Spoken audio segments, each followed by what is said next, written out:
Very good morning, everybody. Welcome to the Telegram live class. Today is 18th Feb 2025. I am your host, Dr. Mohan, and you are right now listening me on our non-profit community group, जो है Quick Dental के नाम से. So welcome everybody.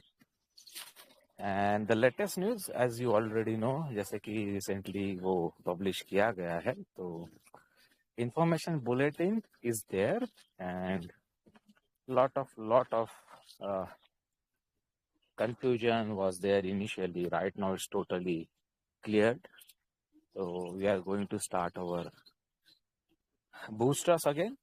Hopefully you have gone through the previous recorded sessions actually. तो same उसी की तरह ही ये भी होने वाले हैं and keeping it short. पहले काफी सभी टॉपिक्स ऑलमोस्ट कवर किए गए हैं, but the thing is true कि आज जो भी हम कवर करने वाले हैं, whatever you are going to just like read right now, that will be the schedule and plan for today. Since day one we are covering few topics. Microbiology के थोड़े से कवर हो चुके हैं, skeletal system वो cover की गई है, एंड उसके एसोसिएशन में ही आज का भी रहने वाला है. तो ऑस्टियोलॉजी ही हम आज करने वाले हैं. तो बस let me just like get everything done.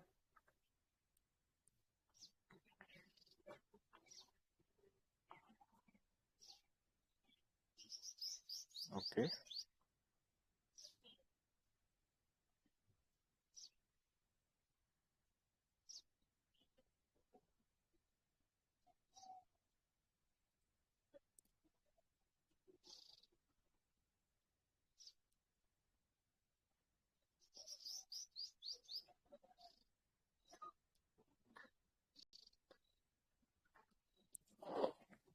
So keeping in mind, every minute will be counted.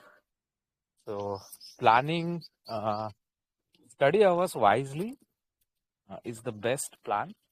तो जितने भी डेज है अभी बाकी, तो उसको ही हम प्लान करने वाले हैं.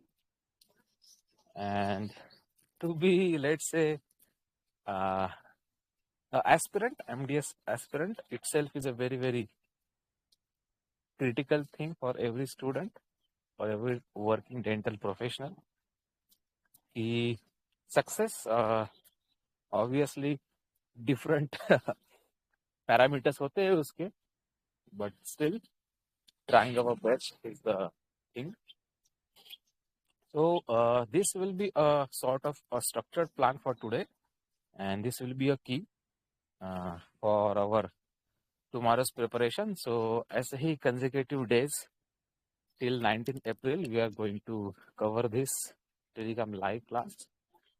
और आज जो भी कुछ टॉपिक्स होने वाले हैं उसके ऊपर ही daily diamonds MCQ will be posted 12 बजे तक, और उसके बाद में एक एमसीक्यू टेस्ट इसी टॉपिक पे होने वाली है. तो it will be a very simple thing कि आप इसको सुन सकते हो थोड़ा और बाद में अटेंड कर सकते हो, और यू कैन ऑल्सो रीड और सेल्फ स्टडी आप कर सकते हो इवनिंग टाइम में. ओके, तो हार्ड वर्क जैसे होता है और स्ट्रैटेजी भी होती है, दे गो हैंड इन हैंड. तो स्मार्ट सी थोड़ी सी स्टडी करने की कोशिश है, ऑल्सो बाय स्टेइंग काम, ज्यादा एक्साइट या ज्यादा सरप्राइज्ड या ज्यादा ही कुछ क्या कह सकते हैं उसे, एकदम इलेक्ट्रॉन्स जैसे होते हैं एनर्जी स्टेट में, वैसे नहीं होना है. सिंपली जो भी कुछ हम ट्राई करेंगे that will B simple thing कि हम सब साथ में करेंगे. That is the purpose. तो बहुत से लोग इन्फ्लुएंसर्स कहते हैं like April 19 is our right now battlefield and our preparation is like your armor and ऐसी चीजें. तो शायद हो सकता है किसी के लिए बैटलफील्ड, ऑब्वियसली कंपटीशन इतनी ज्यादा है गवर्नमेंट सीट्स के लिए, एंड ऑलमोस्ट जितने भी स्टूडेंट्स पास आउट होते हैं एवरी ईयर प्लस रिपीटर्स, वो सब मिल के फ्यू सीट्स के लिए, गवर्नमेंट सीट्स के लिए कम्पीट करते हैं. But I guess like we are not in the battlefield, we are not going to kill anyone or hurt anyone, ना हमारी टीम से, ना किसी दूसरे की ना किसी दूसरे की टीम से. फॉर श्योर ये पपी फिर से आ गया. मैं मॉर्निंग वॉक कर रहा था तो he is just simply trying to play with me, और उसने मेरा ये भी बाइट कर दिया जो हेडफोन का थिंग था. तो उसको मैं दिखा नहीं सकता अभी क्योंकि स्क्रिप्ट बाहर चली जाएगी. ही जस्ट लाइंग डाउन. कल इसको मैंने ट्रीट दिया था इवनिंग में, शायद इसके लिए बहुत ही ज्यादा वो प्लेफुल मूड में है. बट आज में मेरे को जाने के लिए भी नहीं कह रहा है. वो सिंपली उसके पास से मेरे पैर को रोक रहा है. तो ये फिर से वो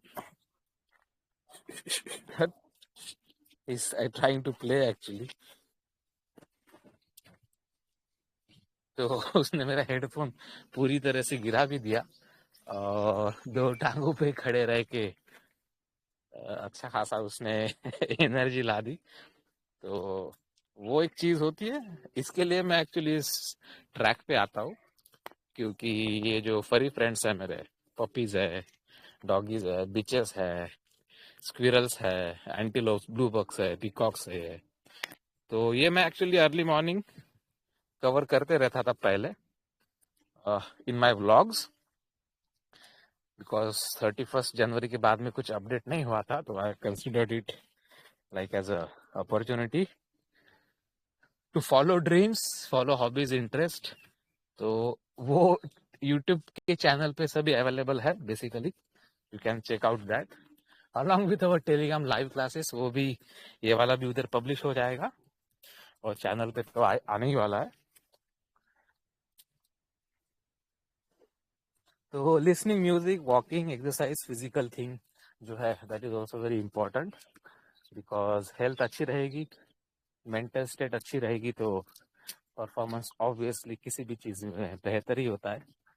सो ज्यादा ज्ञान या चीज ये न करते हुए हम let's say muscles of mastication start करने वाले हैं. I know it's again a repeat topic but we are going to again cover that. Okay, so the muscles of mastication are group of 4 muscles responsible for chewing, that is mastication, and they primarily move the mandible, that is lower jaw, to facilitate biting, chewing and grinding food.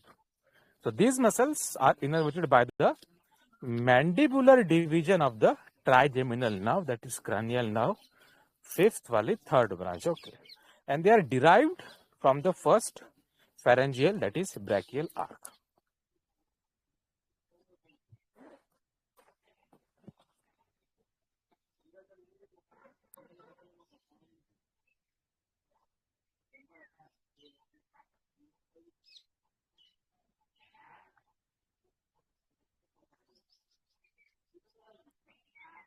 So 4 muscles of mastication. So what are they? Masseter first. So उसका function होता है simply it elevates the mandible, that is closing of the jaw, and it also assists in protraction. And masseter, it has origin from the zygomatic arch and it is inserted on the lateral surface of the mandibular ramus and angle. Okay. Then second muscle of mastication is temporalis. So इसका function होता है it elevates and retracts the mandible. Okay, दो function है. And it is originated from the temporal fossa and it is inserted on the coronoid process of the mandible. Okay. The third one is medial pterygoid. It has a function, it also elevates and protracts the mandible and it also aids in side to side, that is lateral movements also. And origin of the medial pterygoid, so medial surface of the lateral pterygoid plate, and it is inserted on the medial surface of the mandibular angle. Okay, so medial pterygoid, उसका origin होता है medial surface but lateral pterygoid plate से और insert होता है वो medial surface of the mandibular angle. तीनों के functions elevating the mandible, closing the jaw. और एमसीक्यू पूछा जाता है लैटरल टेरिगॉइड पे because it depresses the mandible. Okay, तो प्रोट्रैक्ट भी करता है lateral pterygoid but it depresses the mandible and assist in the lateral jaw movement. So medial and lateral pterygoid together they assist in lateral jaw movements. Okay, so origin lateral pterygoid का lateral surface of the lateral pterygoid plate and it is inserted on the condylar process of the mandible and also articular disc of the TMJ, and it is clinically quite relevant because trismus होता है, that is lock jaw, which is nothing but a spasm of the muscles of the mastication, often due to the tetanus infection. And along with that, TMJ disorders जो भी होते हैं, that is dysfunction or even pain in the temporomandibular joint due to the muscle imbalance or joint issues. And bruxism, teeth grinding. So excessive contraction of these muscles, all the four muscles, which lead to the jaw pain and dental wear as well. Okay.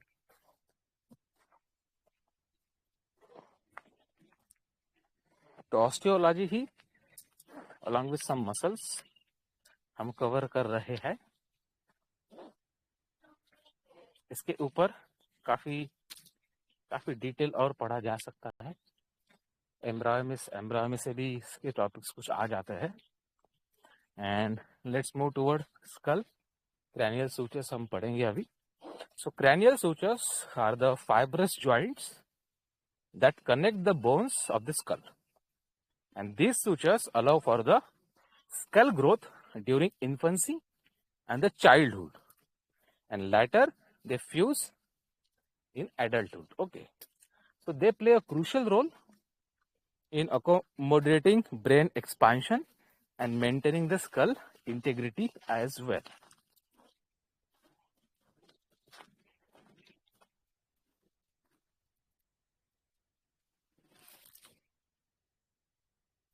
Squirrel mom भी रहती है यहाँ पे एक, और वो शायद babies deliver कर रही थी। उसने उसका नेस्ट काफी अच्छी तरीके से प्रिपेयर किया था। तो I am just checking out कि कुछ एक्टिविटी उसके अंदर होगी। शायद प्रॉबेबली बेबीज हमको दिख जाएंगे, बट मुझे नहीं लग रहा है कि वो यहाँ पे है।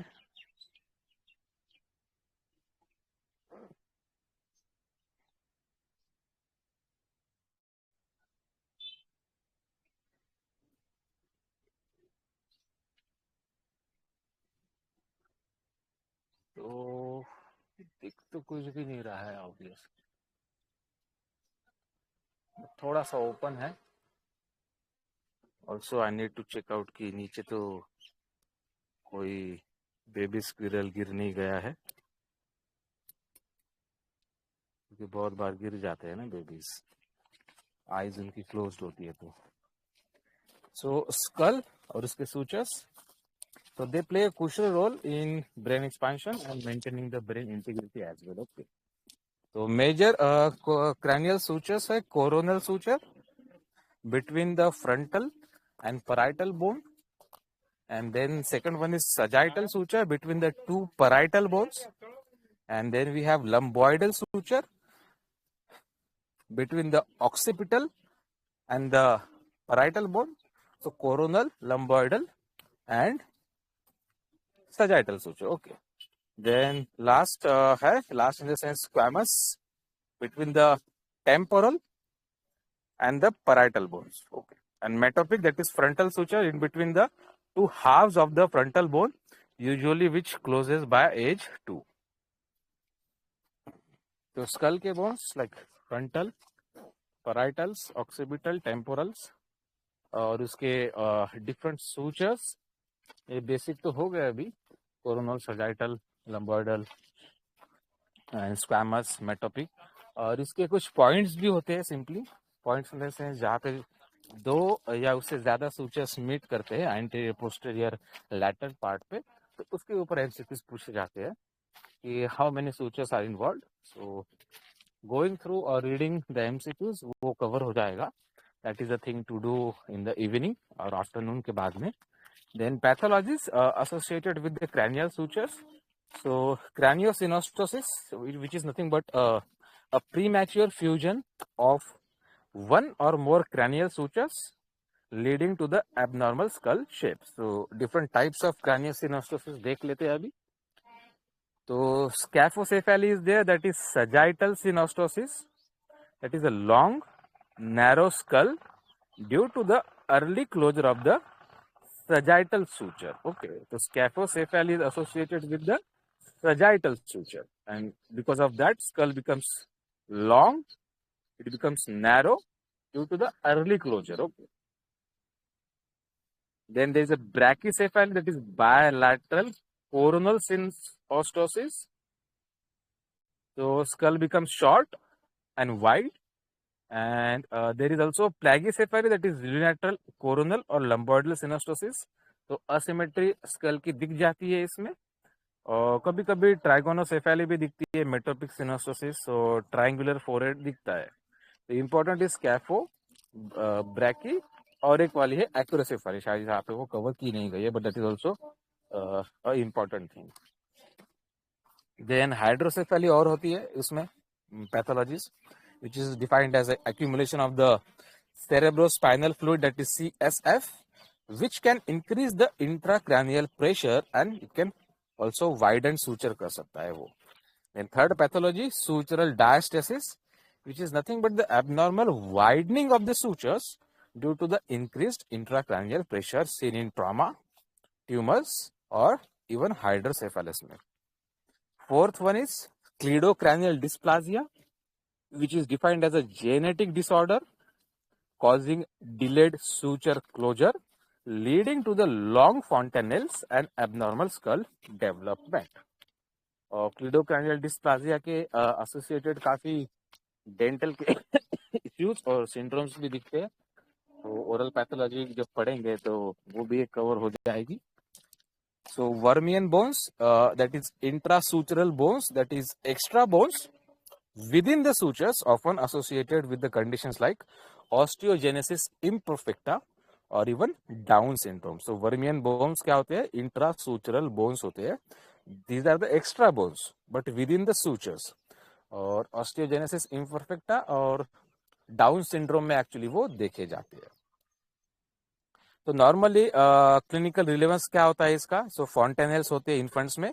सो anterior fontanelle, that is soft spot, normally closes by 18 to 24 months, while the posterior fontanelles closes by 2 to 3 months. Okay.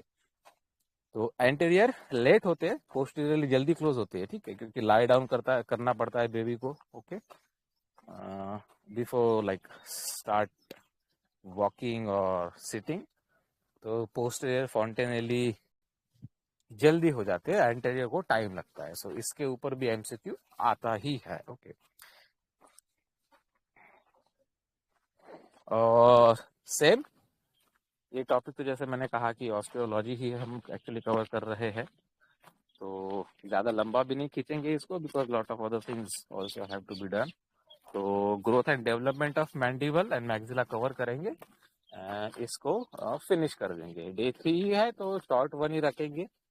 धीरे धीरे जो अदर एक्टिविटीज़ है उसको ज़्यादा फोकस करना है.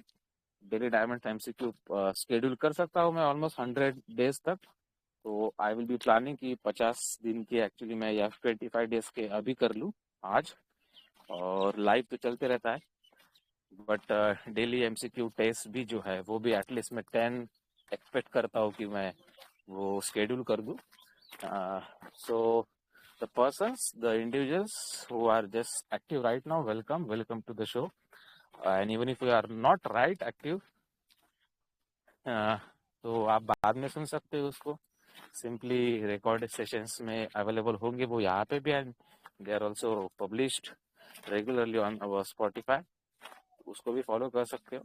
सो let's move toward growth and development of maxilla and mandible. Okay, so maxilla and mandible develop from the first pharyngeal arch and undergo both intramembranous and endochondral ossification, and their growth is influenced by the genetic environmental and the functional factors as well. So ossification देखते हैं पहले maxilla का. So the maxilla develops by the intramembranous ossification, that is direct bone formation without a cartilage precursor.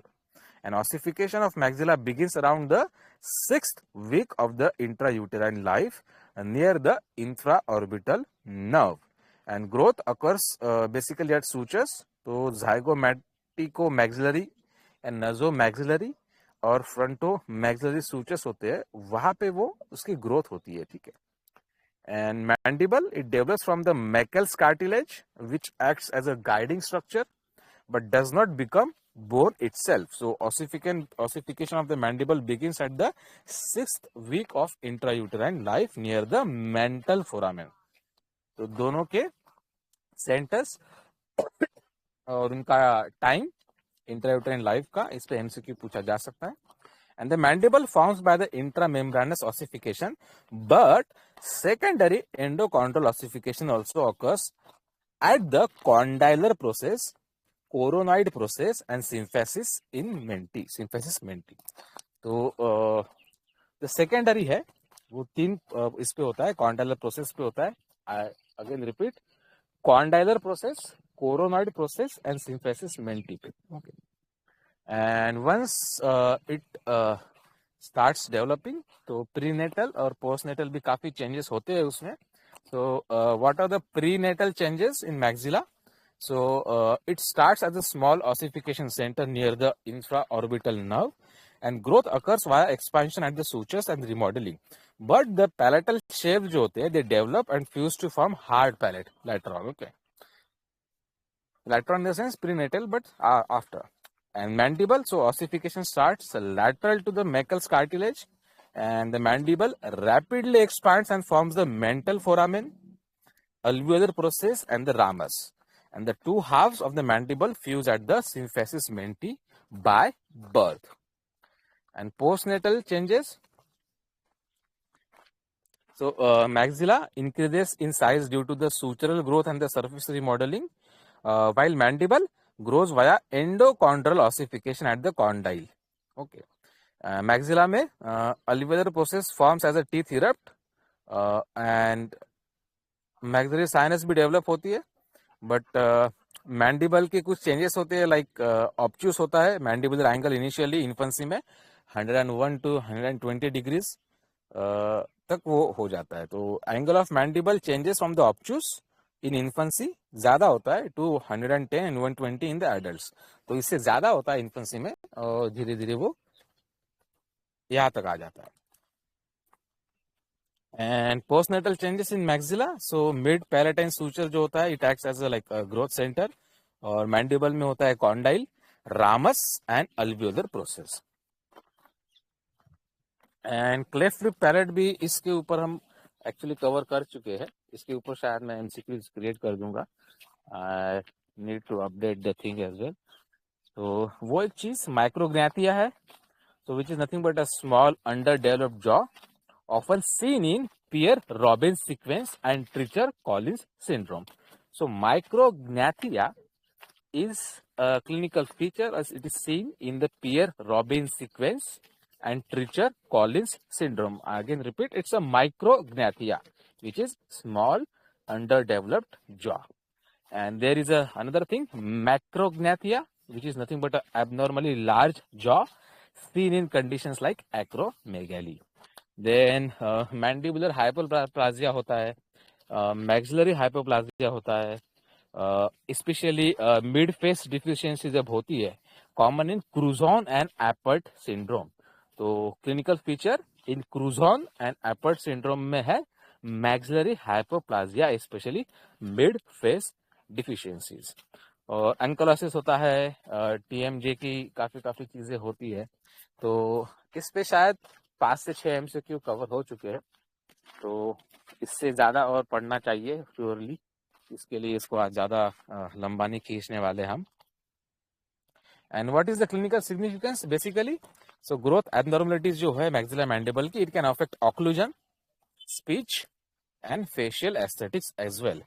So orthodontic and surgical interventions are required. कभी कभी distraction osteogenesis भी लगता है, that is a very wonderful topic again. और early diagnosis is very important, ताकि कोई भी सूत्र के रिलेटेड या मैक्सिला मैंडिबल की हाइपोप्लाजिया या डिफरेंट सिंड्रोम्स जो है वो अर्ली स्टेजेस पे अगर डायग्नोस किए जाए तो इट श्योरली हेल्प्स। तो that is the thing for today. Almost 25 minute का है, शायद मुझे लगता है 25 मिनट का। तो बाकी की चीज़ें धीरे धीरे आ जाएंगी। आज लेट हो सकता है थोड़ा सा, but yes, early morning easy होता है थोड़ा सा प्लानिंग करना, स्केड्यूलिंग करना। तो thanks for listening, kindly do follow, share, comment, subscribe करो चैनल को भी। दूसरा वाला ग्रुप जो है फॉर द डेंटल पीएससी, वहाँ पे भी ऑलमोस्ट 500 सब्सक्राइबर्स है। और यूट्यूब चैनल पे ज़्यादा नहीं हो रही activity, but we are planning कि वहाँ पे भी थोड़ी सी हम लाइव यूट्यूब क्लासेस या लाइव स्टडी कर पाए। तो see you soon, goodbye, take care.